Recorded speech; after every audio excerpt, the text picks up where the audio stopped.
Saturday, that waiting time. There's this song, it says, I don't know the whole song well, but it says, it's the time in between.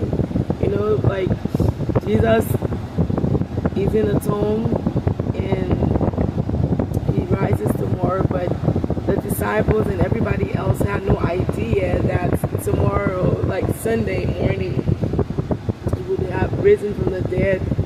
And sometimes that's how it is in life.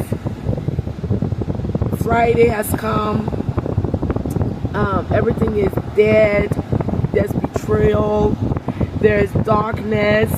You know, imagine the mother of Jesus at the cross, crying. All of his disciples have deserted him. He's been crucified, betrayed by the very people that he fed, that he healed. And sometimes that's how it is in our lives. You can give it your best shot. Sometimes you give it your best and it's still, you know, one of my pastors who said good intentions are not always enough. And you can have the very best intentions. You can get the best careers. You can be the best mother. You can be the best wife, the best husband, the best co-worker. And sometimes things just die and we don't understand. But there is a purpose in the pain. There is a purpose in the waiting. And you know, Jesus knew the end from the beginning. He already knew why he came. But Pontius Pilate, the high priest, and even his disciples, that he had told them that in 3 days he would tear down the temple and he would rebuild it in 3 days, they did not understand. And it's that time in between that keeps us on our knees.